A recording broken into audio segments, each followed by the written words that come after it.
I know that's not fair, but I can't help it. Years spent anticipating danger have made me wary. That's a good question. I'm not sure I know myself. What does that mean? Is that some sort of joke too? Or do you genuinely not remember how you arrived where you are? No, it wasn't a joke. Or, well, there is a point to it all. Then his voice, already by nature light and airy, drops to a whisper. But I don't know why I even tried. You'd think that I'd be able to call a spade already, right? He looks up, noticing my gaze still leveled at him. Then he shrugs. I'd rather not talk about it. As what has become the norm, I don't fully understand what he means. But I can at least guess that he's not very happy with himself at the present. And like it or not, he won't be sharing his real reasons with me. What about you? What brings you out on this little adventure? People. On the other side. People who need my help. You have someone waiting on you? Then why are you risking yourself on me instead of worrying about what's going to happen to them? I feel my brows furrow from my speck of alarm. Is that really what he took from this? I survey his face with a flick of my eyes, but there is no mischievous gleam to his look now. He's serious. We hold eye contact for a moment until he yet again stares down at the ground. Sorry, I didn't mean to be disrespectful. It just fell out somehow. I wasn't thinking. You're important as well, say nothing. Of course, his character is important as well. He's there, shoots back up at me, eyes wide. Of course I'm going to be there for those counting on me. But you aren't nothing. I won't simply turn my back on you. Precisely. He smiles sadly, the kind of smile only someone who has experienced great hardship has. A smile I'm all too familiar with. I probably have to disagree. Still, that's nice of you to say. We may not know each other well, but you wanted us to go on without you for our own safety. You even tried to have a sense of humor about it. That counts for something. My statement is far from grand, yet he becomes distinctively bashful all of a sudden, twitching his legs with each step. He hangs his head and mumbles his next phrase. Sadly, he seems unaccustomed to receiving praise. That's true. Thank you for staying back with me. It's kind of nice. No need to thank me. Oh, right. I can't even show gratitude correctly. Of course. Wow, it's gonna be a long walk. I have no idea how this character ended here on this bridge. Where was he going? Where did he come from? He obviously feels like he's not worth much, and he did mention his father, thinking that he's not worth saving or not worth being taken care of, so something must have happened. And the way how he acted when we found him, I don't remember the precise sentence, but it was something, I couldn't do it, I just couldn't, I'm sorry. Something along those lines. So, what couldn't he do? Save someone? I guess we're about to find out at some point. At least I hope so. It seems like he has a story to tell for us. I go to give him a look, but he's smiling. He looks less pitiful than usual. He almost seems content. While crossing Sinnlos. How? Why? It is not funny to make a joke out of thinking that way about yourself. If you don't want people to say things like that, then you shouldn't reject their things. Either I did right by thanking you, or I did wrong. Fine. You're welcome. This time he lets out a real laugh, though a short one. I'm glad. He stretches his arms out in front of him and elongates his strides so he's walking a bit ahead of me. It sits wrong with me. He's relaxed and completely unguarded. He's even fine with distancing himself from the light and all the odd comments he has said so far. Then a thought strikes me. Maybe the reason he's so calm is that he doesn't care what happens to him. My heart plummets into my gut. For a time there is relative peace in the silence between us. Then Lou sighs heavily. I'm like, all the time I realize that this is a still image, but I tend to forget that, okay, we are walking while we are talking, or in this case, not talking. But I'm so worried the light is so far away. I hope we will be able to catch it. I hope we won't lose our way. I never could have seen myself in a situation like this. It seems things really aren't over until they're over. Did you think it was over? He doesn't answer immediately. When he does, the reply is accompanied by him grasping himself like he might fall apart if he lets go. Yeah, I did. That would have been the normal outcome for his situation.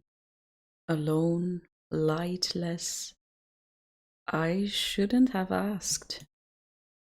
I must have let a frown slip though, because Lou smiles a non-smile.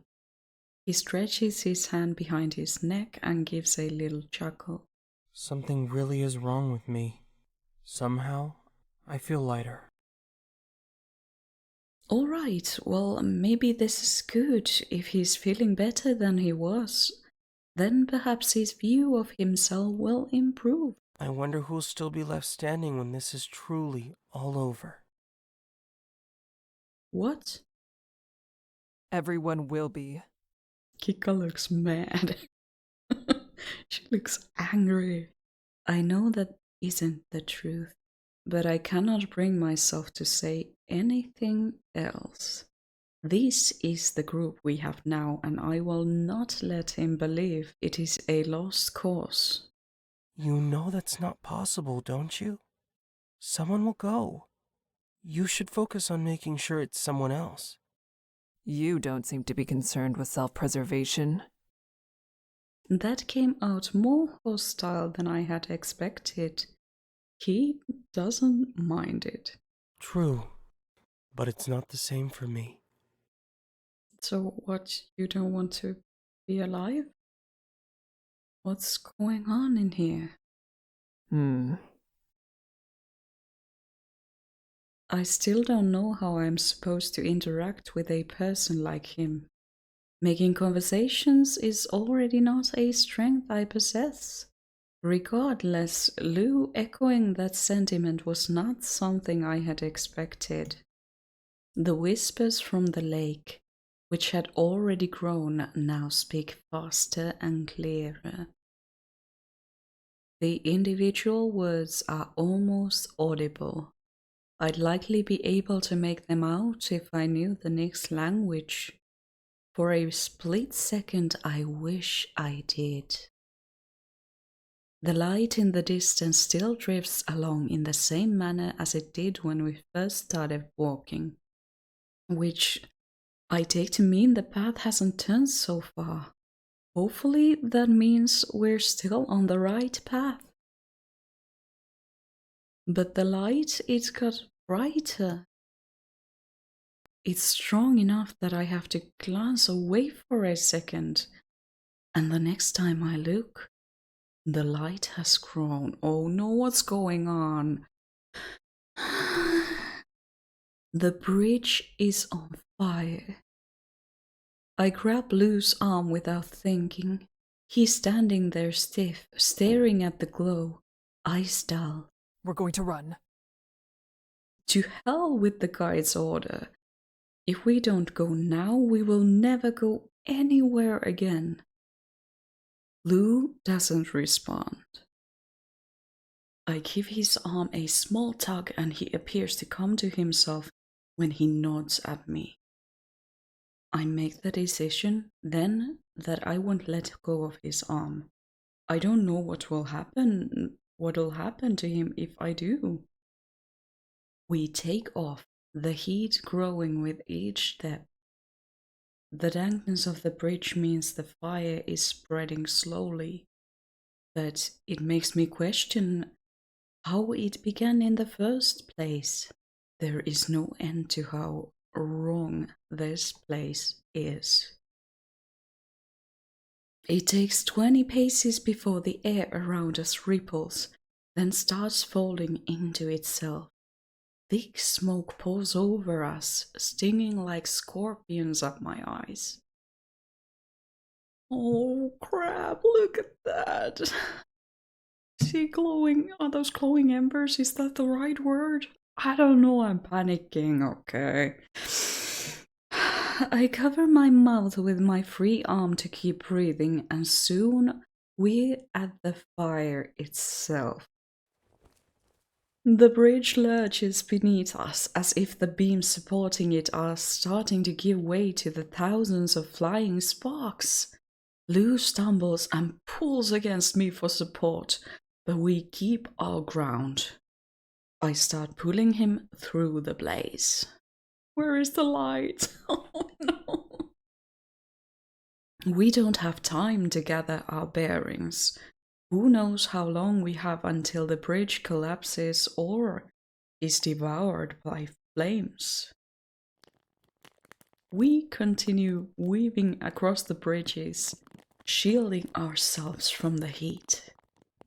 I can see a faint figure in the distance through the smoke, and as we draw closer, I realize it's Bemelle coming our way. By the way, Bemelle, I recorded like 3 episodes of this game, and when I was editing, I realized that I'm pronouncing his name wrong each time. I said Bemelle instead of Bemelle. Not a big mistake, but still, it annoyed me each time. So now I'm doing my best to remember how his name is actually pronounced. I press on to meet him, towing Lou alongside me. Bemelle is absolutely beaming when he notices us, and I can't help but match the look of relief on his face as I approach him. What happened? I take a moment to steady my breathing after getting the most pressing question on my mind out. Oh, he looks worried. What happened? A group of prowlers were in our path. His solution to that was throwing an open flame at the damned monsters. He knew he'd be setting this entire place ablaze. It didn't matter. Did the guide leave you behind? Is he gone?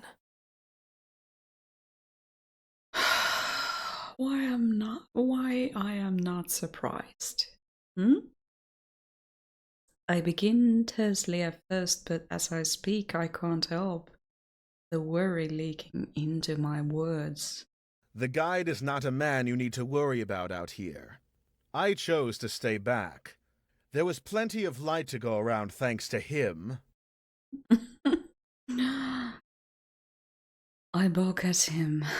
That is not a plan, Bemelle. You need a lantern to make it. What if we didn't find each other?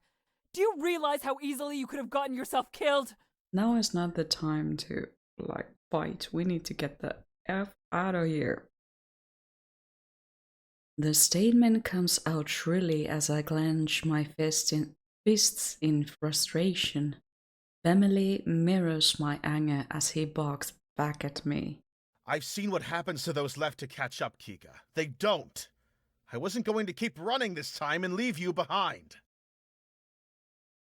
Swallowing my retort, I close my mouth and look at him solemnly. After a moment, I sigh. This isn't the time for a discussion, and after what Margaret went through, I can't blame him for the conclusion he came to. Suddenly, the bridges begin to quake once more beneath our feet. We need to leave. Which way did the guide go? I don't know for sure, though he went off in that direction. The fog overtook him, but I didn't see him turn. That will work. Lou? I look around for him, realizing he's not with me any longer. How I was supposed to hold on to him? At some point, I let go of his arm. Oh no. He's standing to the side, gaze glazed, transfixed on the darkness. I step forward and yank him back to my side. What are you doing? He flinches at the unexpected contact and looks attentively at me. But he doesn't offer an explanation. I'm sorry. That is all he ever says. I let go of him. Kikka, you're being a bit harsh here. Both of you stay close. We are not going to separate again. We keep down the path, the flames still gradually gnawing on the planks behind us. The guide doesn't turn up nor do any signs of him.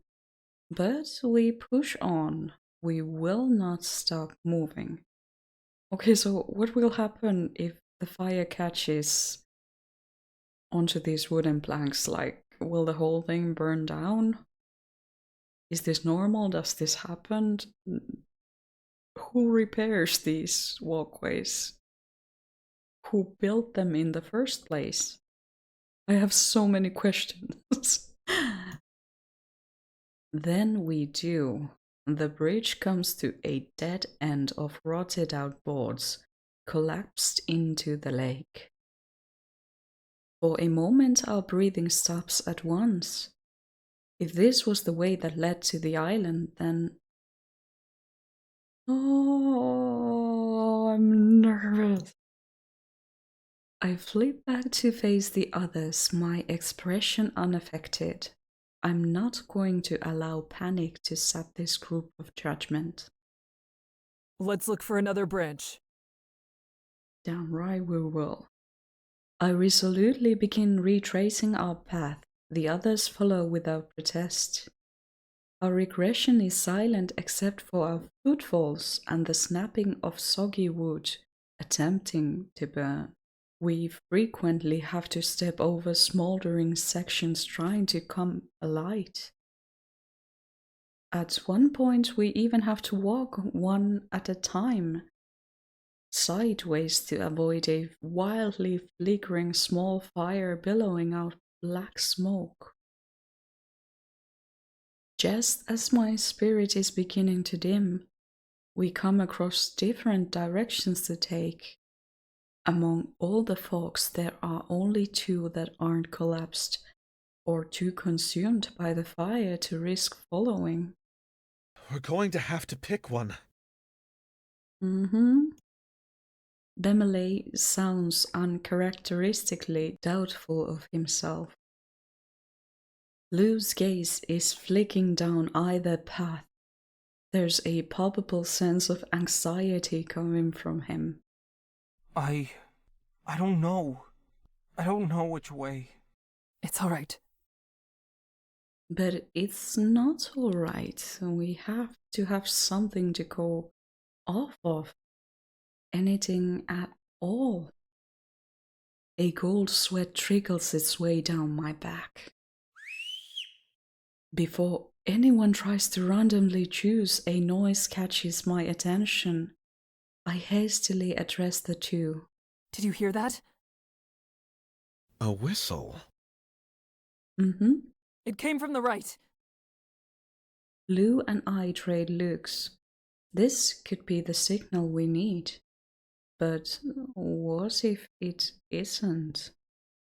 Do those monsters know how to whistle? Do Nixi? Well, they didn't seem like they could whistle. Perhaps it's the guide? I don't know. It seems unlikely. The air isn't pleasant to them. They're underwater creatures. We should go right, I think. To where the sound came from. Yeah, and that sounds like it will make sense to do that. I'm a little surprised Lou is offering his own opinion. It is good to hear, however. I take a deep breath. I agree. There's more of a chance the whistle was a sign for good over ill.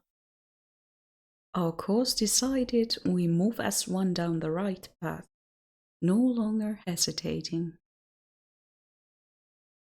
As we follow the bridge down, there is no sign of the end.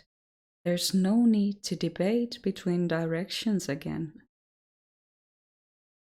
We start to outpace the fire, one danger thankfully fading away.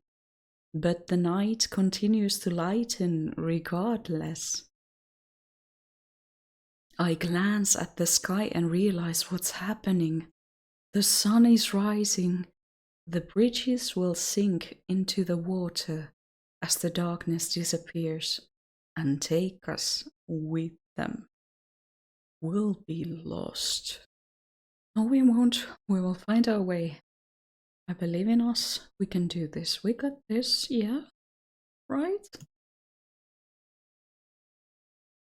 It suddenly seems pointless. We don't even know whether we've gone the right way, and we still haven't caught up to the guide. We can't outswim the Nixi, and we can't outrun the dawn. We're going to run out of time. Yet we keep moving forward. Hell yeah! And finally, our perseverance is rewarded. The silhouette of an island rises in the distance. The island grows rapidly larger, and soon the scents of earth and trees reach us. In spite of all the horrors of this night, a dog emerges from the fog before us, welcoming us to safety. We reach the shore. Yes! I hope it's a good thing. I don't believe it until I've stepped off the wood and my boot sinks into the sand. I walk further inland like a corpse, my sole instinct to flee from the waterline. My hazy eyes signal in on something ahead. The guide stands on an outcropping in the distance, watching like a sentinel. He doesn't even come to greet us. Of course not. Why would he? I stare at him for a moment, not even able to feel alarmed at my own lack of feelings about the situation. He uses his staff to gesture to the forest behind him before disappearing between the trees. I can only assume he must be asking me to follow. The guide takes us further inland, more towards the center. There's a view of the coastline from here, but we're also partially obscured by a few trees. It's time to sleep. No one has the energy to argue with him at this point. I find a place as comfortable as one could ask for in a location like this, next to one of the trees further out, and lay down, trying to block out my thoughts. Oh, wow, what a night. What a night. Well, 3 of us plus the guide are still here. I feel so sorry for Margaret. I don't think she made it. I don't think there's any way how she could have made it after we just ran away, and I feel really bad about it. We never learned what was her story or why she was crossing that bridge. Rest in peace, Margaret. For now, we gotta keep going on. We gotta rest so that we can continue our journey tomorrow. For once, exhaustion is my ally and I slip off into sleep.